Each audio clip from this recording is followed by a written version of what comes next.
কথা বলি, সমস্যা কি বলতে, সমস্যা কি? আবার শুরু হবে কয়টায়?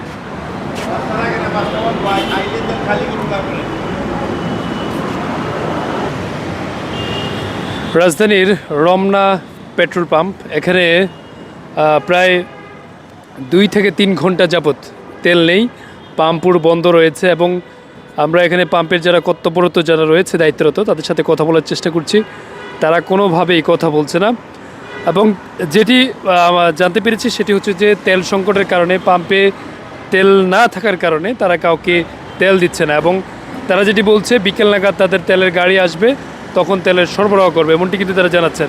আমরা একটি বিষয় হচ্ছে আপনাদেরকে দেখাই, যেটি হচ্ছে এই যে রমনা যে পাম্পের সামনে কিছু বাইক চালকরা আসছেন তারা তেল নেওয়ার জন্য, এবং কিছু ব্যক্তিগত যানবাহনও আসছে তারা তেল নেওয়ার জন্য, কিন্তু এসে এখানে ফিরে যাচ্ছে। অনেকেই তেল পাচ্ছে না এবং অনেকের গাড়িতে তেল না থাকার কারণে তারা ঠেলে ঠেলে নিয়ে যাচ্ছেন। এমন পরিস্থিতি কিন্তু এই রমনা পার্কে এসে দেখা যাচ্ছে। এবং এই রমনা যে পাম্পটিতে রয়েছে, আমরা জ্বালানি মন্ত্রী বলছেন যে আসলে তেলের কোনো সরবরাহ ঘাটতি নেই, কিন্তু আমরা সেটি কিন্তু বিভিন্ন জায়গায় যখন পাম্পে যাই তখন কিন্তু সেটির একটি ভিন্ন চিত্র দেখা যায়। বেশিরভাগ ক্ষেত্রে তেলের যারা পাম্পের দায়িত্বরত আছেন তারা যেটি বলছেন যে তেলের সংকট থাকার কারণে এবং তারা পর্যাপ্ত পরিমাণে তেল না পাওয়ার কারণে তেল কিন্তু বিক্রি করতে পারছেন না, এবং যে পরিমাণ তেল পাচ্ছেন সেই পরিমাণ তেল কিন্তু তারা বিক্রি করছেন, এবং যা পাওয়া যাচ্ছে তা অনুযায়ী কিন্তু তারা বিক্রি করে দিচ্ছেন। এবং সেজন্য অনেক সময় দেখা যাচ্ছে, অনেক সময় তেল না থাকার কারণে তারা তেল সরবরাহ করতে পারছেন না, এমনটি কিন্তু তারা বলছেন। কিন্তু আমরা কর্তৃপক্ষ অনেকের সাথে কথা বলার চেষ্টা করেছি, তারা বা দায়িত্বরত যারা রয়েছেন এখানে তেল বিক্রি করেন, তারা কিন্তু কোনো কথা বলেননি।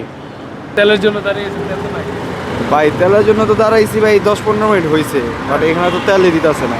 এই তেল বন্ধ থাকলে ভাই আমরা পাঠাও জব করি, আমরা ট্রিপ মারি খেপ, আমাদের তো তেল দরকার। তেল ছাড়া তো আমাদের ইনকাম হইব না, আমাদের ঘর সংসারও চলবো না।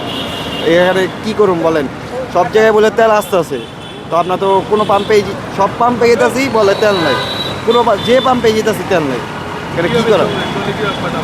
এখন ভাই আগের হিসাবে ভাই অনেক কম চালানো হইতেছে ভাই। আগে 1000 টাকা ইনকাম করলে এখন ভাই 500-600 টাকা ইনকাম করলে এই শেষ। পর্যাপ্ত পরিমাণ না ভাই, লিমিট হিসাবে। আগে তো লিমিট ছিলই না, এখন আপনার কোনো পাম্পে 300 দিতেছে, কোনো পাম্পে 200 দিতেছে। আর এমনও পাম্প আছে যে তেল থাকতেও তেল দেয় না।